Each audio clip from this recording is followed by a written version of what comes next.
देश जिस देश में हिंदू मुसलमान सिख ईसाई में एक फूल की तरह रहते थे, गुलदस्ते की तरह रहते थे, लेकिन आज लगातार इस देश के माइनॉरिटीज़ को जो है वो ऑप्रेस करने की कोशिश की जा रही है और उसी को लेकर ये वक्फ अमेंडमेंट बिल पूरे देश में लाया है। इसका मतलब तो सिर्फ यही है कि जितनी भी ज़मीनें हैं जो अल्लाह के नाम पर इस देश के लोगों ने, देश की आवाम ने वक्फ़ कर दी, आज उन ज़मीनों को, आज उन कब्रस्तानों को, आज उन मस्जिदों को, आज उन दरसगाहों को, आज दरगाहों को वापस छीनने की एक ये पहल है। आप किसी मुसलमान को अलो करोगे कि वो किसी हिंदू ट्रस्ट का मेंबर बने, या जो हिंदू कम्युनिटी की जो रिलीजियस चीज़ें हैं, क्या आप किसी मुस्लिम कम्युनिटी के मेंबर को अलो करोगे? ये पहला सवाल पूछा था। एनी हो, अब इस पर डिबेट चल रही है, इस पर बहस हो रही है, वकला हजरात लड़ रहे हैं, देश के अच्छे खासे लोग। देखें, इसमें यह भी हमें सोचने और समझने की बात है कि 232 मेंबर पार्लियामेंट उन्होंने इस देश ये जो वक्फ अमेंडमेंट बिल आया उसके अपोजिशन में जो है वो वोट डाला है, और 232 के 232 मुसलमान नहीं थे, उनमें से ज़्यादा नाजरीन, आप देख रहे हैं जेके आवाज़ न्यूज़। मेरे साथ हैं इस वक्त पीडीपी की एक ऐसी आवाज़ जो हमेशा गरजती ही नहीं बल्कि कई बार ये आवाज़ बिजली की शक्ल में गिरती भी है उन दिलों के ऊपर जो दिल जो है हमेशा गलत फहमी का शिकार रहते हैं। मेरे साथ हैं एडवोकेट गुफ्तार चौधरी। इनको देखा भी होगा आपने, कई बार इनकी आवाज़ सुनी भी होगी। अक्सर सोशल मीडिया पर ये नए नए टॉपिक और नए नए मामलात लेकर जो है ये लाइव आते हैं, और इस वक्त अचानक इनसे मुलाकात हुई और मैंने सोचा कि इनसे वक्फ पर जो है हम इनसे बात करते हैं कि वक्फ के अंदर जो अमेंडमेंट की गई है सुप्रीम कोर्ट में जो है इस वक्त उसकी सुनवाई हो रही है, और सुप्रीम कोर्ट ने आर्जी तौर पर जो है उस पर रोक भी लगाई है। किस तरह से देखते हैं ये पूरे मामले पर? गुफ्तार जी, पूरे मामले को अपने खुद जानते भी हो, कई बार मैंने देखा भी है कि आप खुद भी अपने लाइव में आपने इस पे बात भी की हुई है वक्फ अमेंडमेंट बिल पे। किस तरह से देखते हैं आप इस पूरे मामले? देखिए उमर साहब, बहुत शुक्रिया आपका। मैं आपको बता दूं कि पूरी तरीके से हिंदू राष्ट्र बनाने की तैयारी की जा रही है। इससे पहले हमने हर तरीके की चीज़ें देखी हैं। यहाँ पर जम्मू कश्मीर जो वाहिद मुस्लिम मेजोरिटी स्टेट थी, 370 तोड़ा गया। उसके बाद यहाँ पर ट्रिपल तलाक की बात हुई, लव जिहाद की बात हुई, छोटी छोटी चीज़ों को लेकर जो है वो जिहाद के नाम पर उल्टे मुल्टे जो है वो कानून बनाए गए। यहाँ पर NRC, CAA ऐसे बिल जो है वो हम लोगों ने देखे हैं, और अब ये मैं समझता हूँ कि ये इससे बढ़कर कोई चीज़ नहीं होती। इस देश को मुसलमानों को पूरी तरीके से ऑप्रेस करने की कोशिश की जा रही है, और हिंदू राष्ट्र बनाने की जो एक, इसमें तो कोई छुपी हुई बात है नहीं। बीजेपी और बीजेपी के जो लोग हैं वो तो सामने कहते हैं कि हमने इस देश को हिंदू राष्ट्र बनाना है, लेकिन उन्हें ये चीज़ याद रखनी चाहिए कि इस देश की आज़ादी में सबसे पहले 1857 में अंग्रेज़ों के ख़िलाफ़ बगावत करने वाले इस देश का मुसलमान था। उसके बाद एक बड़ी स्ट्रगल हुई 1947 में। आज भी आप अगर इंडिया गेट, लाल किला जाएंगे तो आपको पता चलेगा कि इस देश के मुसलमानों ने कितनी कुर्बानी इस वतन अजीम के लिए दी हैं। इस देश की ये जो ज़मीन है, यहाँ पर कब्रें हैं हमारे बुज़ुर्गों की, हमारे एंसेस्टर्स की, हमारे सिपाहियों की।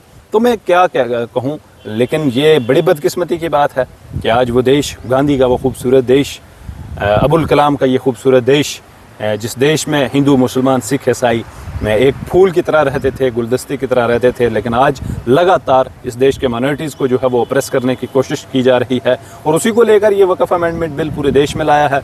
इसका मतलब तो सिर्फ यही है कि जितनी भी ज़मीनें हैं जो अल्लाह के नाम पर इस देश के लोगों ने, देश की आवाम ने वक्फ़ कर दी, आज उन ज़मीनों को, आज उन कब्रस्तानों को, आज उन मस्जिदों को, आज उन दरसगाहों को, आज दरगाहों को वापस छीनने की एक ये पहल है। सुप्रीम कोर्ट ऑफ इंडिया जो सबसे बड़ी अदालत है मुल्क की, वहाँ केस चला गया, सुनवाई, 2 सुनवाइयाँ भी हुई हैं, और कहीं ना कहीं जो चीज़ें लग रही हैं कि हो सकता है कि ये फैसला जो है मुल्क के मुसलमानों के हक़ में आ जाए, क्योंकि आर्जी तौर पर उसको रोका भी गया है। किस तरह से देखते हैं? ठीक है, उसमें हम सुप्रीम कोर्ट का ऑनरेबल जजेस का शुक्रिया भी अदा करते हैं, लेकिन हम क्या ही कहें, इससे पहले भी हमने बहुत सारी चीज़ें देखी हैं। हमने बाबरी मस्जिद का केस अदालत में देखा, लंबी लड़ाई के बाद at the end of the day क्या हुआ, क्या नतीजे निकले, वो हमने देखा। 370 जो इस देश के आयन नहीं दिया, उसके साथ क्या हुआ वो भी आपने देखा। ये सब चीज़ें भी हमने अदालतें में ही देखी हैं, लेकिन फिर भी हम यकीन रखते हैं और एक उम्मीद रखते हैं कि एक अदलिया और एक इंसाफ, क्योंकि इससे बढ़कर कोई चीज़ नहीं होती। उस दिन सुप्रीम कोर्ट ने पहला सवाल ही यही पूछा था सरकार से कि क्या आप किसी मुसलमान को अलो करोगे कि वो किसी हिंदू ट्रस्ट का मेंबर बने, या जो हिंदू कम्युनिटी की जो रिलीजियस चीज़ें हैं, क्या आप किसी मुस्लिम कम्युनिटी के मेंबर को अलाउ करोगे? ये पहला सवाल पूछा था। एनी हो, अब इस पर डिबेट चल रही है, इस पर बहस हो रही है, वकला हजरात लड़ रहे हैं, देश के अच्छे खासे लोग देखें। इसमें यह भी हमें सोचने और समझने की बात है कि 232 मेंबर पार्लियामेंट, उन्होंने इस देश ये जो वक़्फ़ अमेंडमेंट बिल आया उसके अपोजिशन में जो है वो वोट डाला है, और 232 के 232 मुसलमान नहीं थे, उनमें से ज़्यादा 10 या 15 लोग मुसलमान थे, बाकी तो हिंदू कम्युनिटी के लोग थे। तो ऐसा नहीं है कि इस देश का जो हिंदू है वो ये चीज़ें चाहता है, ऐसा हरगिज़ नहीं है। एक सोच है, एक विचारधारा है जो फेल हो गए पूरी तरीके से नौकरी देने में, डेवलपमेंट करने में। तो उनका ये एक मकसद है कि इस देश की आवाम को सिर्फ हिंदू मुसलमान में उलझा कर रखें और हम अपनी सरकार। जम्मू कश्मीर के बजट सेशन में भी इस बिल को इस पे बातचीत की गई कि किसी तरह से जो है जम्मू कश्मीर की जो असेंबली है वो कहीं ना कहीं इसको रोक लगाए, ताकि जम्मू कश्मीर के अंदर उसको लागू ना किया जा सके, जिस तरह से पार्लियामेंट ने उसको पास किया है। लेकिन जो चीज़ें सब ने देखी हैं, आपने भी देखी, हमने भी देखी है कि असेंबली के अंदर जो है उस चीज़ से इनकार किया गया है, चाहे स्पीकर की तरफ से हो, चाहे वो बाकी जो लोग वहाँ बैठे हुए हैं उनकी तरफ से हो।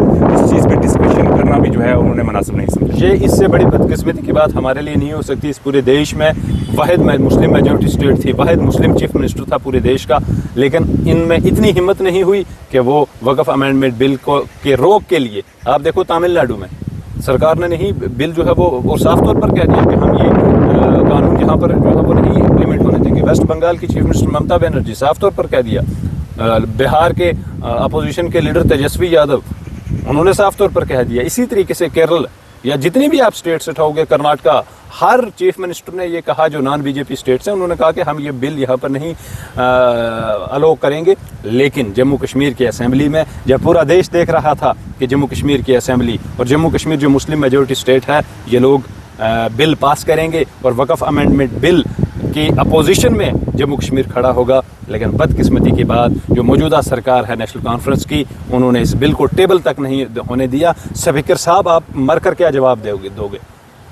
मैं पर्सनल टिप्पणी नहीं करना चाहता, हर बंदे ने इस दुनिया से जाना है, लेकिन आप क्या जवाब दोगे मर के, जब ये पूछा जाएगा, जब आपसे सवालात होंगे कि जब देश के माइनॉरिटीज़, जब देश के मुस्लिम्स के ख़िलाफ़ एक इतना बड़ा षड्यंत्र रचा जा रहा था और आप में इतनी हिम्मत नहीं हुई कि आप वक़्फ़ अमेंडमेंट बिल को जो है वो टेबल करें और साफ़ तौर पर एक लफ्ज़ों में कहें कि हमें ये बिल मंजूर नहीं है। खैर, ये उनके टुकड़ों पर पलने वाले लोग हैं, इनमें इतनी हिम्मत क्या। यहाँ पर बात ईमान की है, यहाँ पर बात दीन की है, और जिन लोगों का ईमान और दीन ही ना हो वो उस बात पर क्या करें। बहुत बहुत शुक्रिया। ये थे मेरे साथ गुफ्तार चौधरी। हालांकि डिस्कशन और भी लंबी करनी है, लेकिन इनके साथ कुछ साथी हैं, इन्होंने कहीं दूर जाना है, तो इसी टॉपिक को हम कंटिन्यू भी रखेंगे आगे। जैसे जैसे हमें नए नए चेहरे मिलते रहेंगे, इस पे बात करने के लिए हम आपके सामने बात रखते रहेंगे।